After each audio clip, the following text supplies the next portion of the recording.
Always, എപ്പോഴും. ഞാൻ എപ്പോഴും 10 മണിക്കാണ് ഉറങ്ങാറ്. I always sleep at 10 PM. Suddenly, പെട്ടെന്ന്. വാതിൽ പെട്ടെന്ന് തുറന്നു.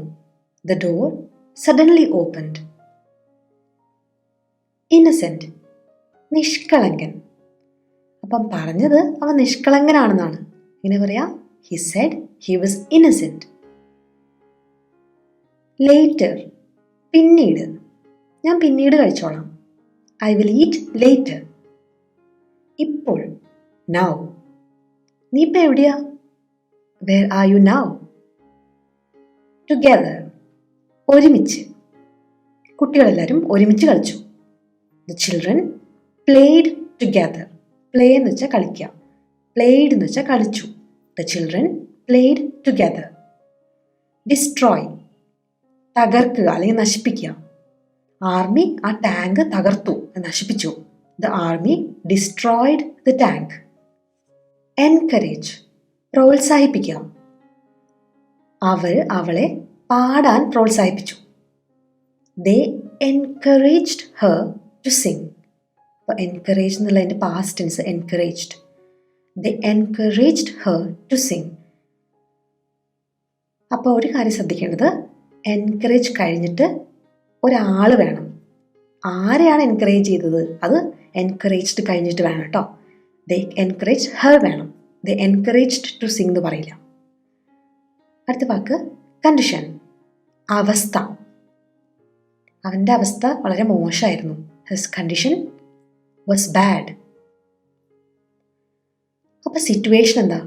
അതും അവസ്ഥ തന്നെയാണ്. അവിടുത്തെ അവസ്ഥ എങ്ങനെയാ? What is the situation there? What is the situation there? അപ്പോൾ ഈ രണ്ട് വാക്കും തമ്മിലുള്ള വ്യത്യാസം എന്താ? കണ്ടീഷൻ എന്ന് പറഞ്ഞാൽ ഒരു സാധനത്തിൻ്റെയോ ആളുടെയോ ഒക്കെ അവസ്ഥയാണ്. സിറ്റുവേഷൻ എന്ന് പറയുമ്പോൾ എന്തെങ്കിലും ഒരു സാഹചര്യത്തിലെ അവസ്ഥയാണ് ഉദ്ദേശിക്കുന്നത്. മാറ്റുക, അതിനെന്താ പറയുക? ചേഞ്ച്. മാറ്റം, അതും ചേഞ്ച് തന്നെയാണ്. ഈ ബെഡ്ഷീറ്റ് ഒന്ന് മാറ്റൂ. Please change the bedsheet. കാലാവസ്ഥയിൽ ഒരു വ്യത്യാസം ഉണ്ടായിരുന്നു. There was a change in the weather. ഒരു മാറ്റം ഉണ്ടായിരുന്നു എന്ന് പറയാൻ വേണ്ടിയിട്ട് there was a change in the weather.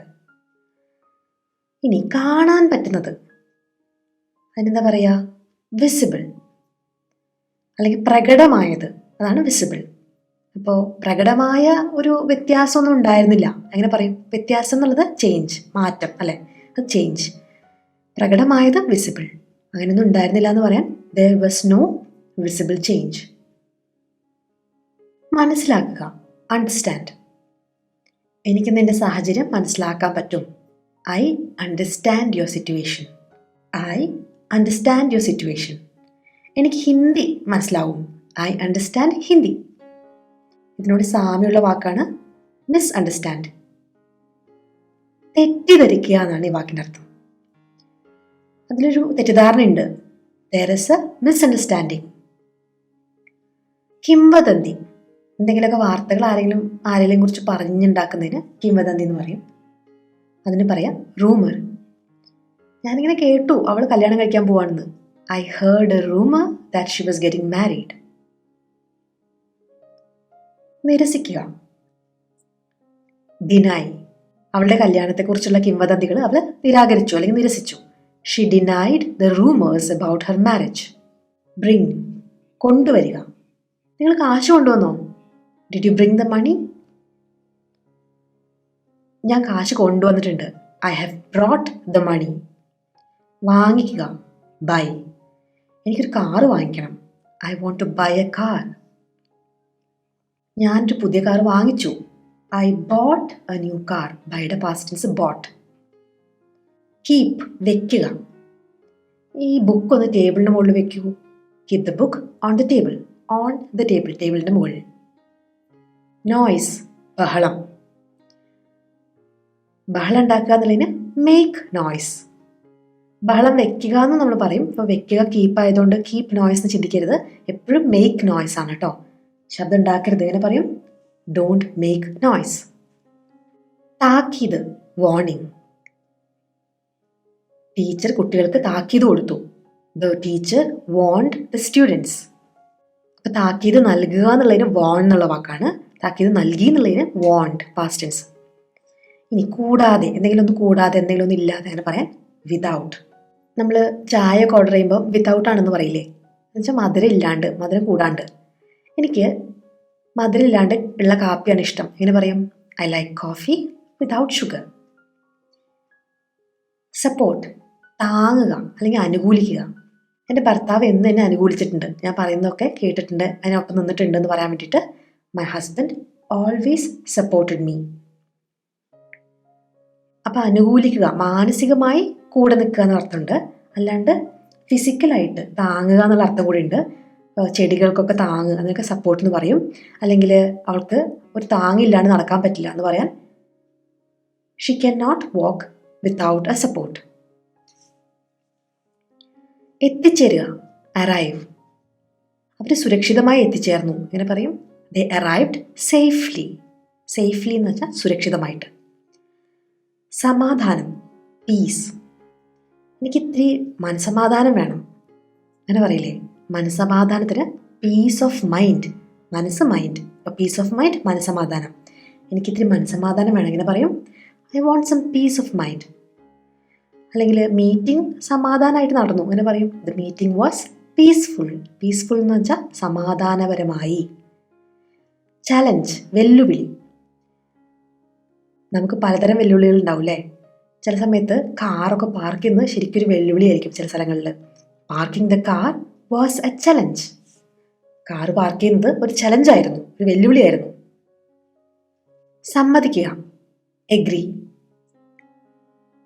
ഭർത്താവ് ഭാര്യയോട് ചോദിച്ചു ഒന്ന് വൈകുന്നേരം നമുക്ക് പുറത്തു പോയാലോ. ഭർത്താവ് കുറേ പറഞ്ഞപ്പോൾ അവൾ സമ്മതിച്ചു. അവൾ സമ്മതിച്ചു എന്നതിന് പറഞ്ഞേ ഷീ എഗ്രീഡ്. പോസിബിലിറ്റി, സാധ്യത. അവൾ ചോദിക്കുകയാണ് ഇന്ന് മഴ പെയ്യുമോ? അപ്പോൾ ഞാൻ പറയണം സാധ്യതയുണ്ട്. There is A possibility. ഒരു സാധ്യതയുണ്ട്, ദർ ഇസ് എ പോസിബിലിറ്റി. ഇതിൻ്റെ കൂടെ പഠിക്കാവുന്നൊരു വാക്കാണ് ഇംപോസിബിൾ. എന്ന് വെച്ചാൽ ഒരു കാരണവശാലും നടക്കില്ല എന്നാണ് അതിൻ്റെ അർത്ഥം. ഒരു സാധ്യതയില്ല അങ്ങനെ പറയണമെങ്കിൽ ഇറ്റ് ഈസ് ഇംപോസിബിൾ. അടുത്ത വാക്ക് ഇനഫ്. ആവശ്യത്തിന് അല്ലെങ്കിൽ മതിയായ അളവിൽ എന്നൊക്കെയാണ് അതിൻ്റെ അർത്ഥം. എനിക്ക് ആവശ്യത്തിന് ഭക്ഷണമുണ്ട്, I have enough food. Proof, തെളിവ്. പോലീസിൻ്റെ കയ്യിൽ ആവശ്യത്തിന് തെളിവുണ്ട്, ആവശ്യത്തിന്, enough. The police have enough proof. The police have enough proof. ഇവിടെ എന്താണ് ഹാവ് വന്നത്, ഹാസ് വരാത്തതെന്ന് ചിലർക്ക് ഡൗട്ട് ഉണ്ടാവും. പോലീസ് എന്ന് പറയുന്നത് ഒരു കൂട്ടം ആൾക്കാരെ പറയുന്നതാണ്. അപ്പോൾ ഒരു കളക്റ്റീവ് നൗൺ ആണ്, അതുകൊണ്ട് ഹാവ് പ്ലൂറൽ വരുമ്പോൾ ഹാവ് ഉപയോഗിക്കില്ലേ. ക്വസ്റ്റ്യൻ, ചോദ്യം അല്ലെങ്കിൽ ചോദ്യം ചെയ്യുക, രണ്ടിനും ക്വസ്റ്റ്യൻ എന്ന് പറയും. ക്വസ്റ്റ്യൻ അല്ല, ക്വസ്റ്റ്യൻ. എന്താ ചോദ്യം എന്ന് ചോദിക്കില്ലേ, what is the question. Police അവളെ ചോദ്യം ചെയ്തു. The police questioned her. Include, ഉൾപ്പെടുത്തുക. ബില്ലിൽ ടാക്സും സർവീസ് ചാർജും ഒക്കെ ഉൾപ്പെടുത്തിയിട്ടുണ്ട്. The bill includes tax and service charges. പക്ഷേ ബില്ലിൻ്റെ ഉള്ളിൽ ടാക്സും സർവീസ് ചാർജും ഒക്കെ കൂട്ടിയിട്ടാണ് എമൗണ്ട് വന്നിരിക്കുന്നത്. ദ ബിൽ ഇൻക്ലൂഡ്സ് ഉൾപ്പെടുത്തിയിട്ടുണ്ട് tax and service charges. Know, അറിയുക. അവനറിയോ, do you know him. Limit, പരിധി അല്ലെങ്കിൽ പരിമിതി, അതിനൊക്കെ ലിമിറ്റ് എന്ന് പറയും. നിന്റെ പരിമിതികൾ നിനക്ക് അറിവുണ്ടാവണം. No your limits. ആൾക്കാരോട് പറയാൻ പറ്റിയൊരു കാര്യമല്ല, പക്ഷെ ആൾക്കാർ പറയാറുണ്ട്. No your limits. ഒരു എക്സാം നടക്കുകയാണ്, നമ്മൾ പറയാണ് സമയപരിധി ഉണ്ട്, 30 മിനിറ്റ് ആണ് കേട്ടോ. അങ്ങനെ പറയും there is A time limit, സമയപരിധി ഓഫ് 30 മിനിറ്റ്സ്. അപ്പോൾ സമയപരിധി 30 മിനിറ്റ് ആണെന്ന് പറയാൻ there is A time limit of 30 minutes. Speed, വേഗത. ഇവിടെ വേഗതയ്ക്ക് ഒരു പരിധിയില്ല, എത്ര വേണമെങ്കിലും സ്പീഡ് എടുക്കാം എന്ന് പറയാൻ വേണ്ടിയിട്ട് there is no speed limit here. അല്ലെങ്കിൽ സ്പീഡ് ഒരു പരിധിക്ക് മുകളിൽ പോകാൻ പാടില്ല എന്ന് പറയാൻ there is a speed limit here, അങ്ങനെ പറയാം. കുറയ്ക്കുക, റെഡ്യൂസ്. ദയവായി ഇത് സ്പീഡ് കുറയ്ക്കൂ, പ്ലീസ് റെഡ്യൂസ് ദി സ്പീഡ്.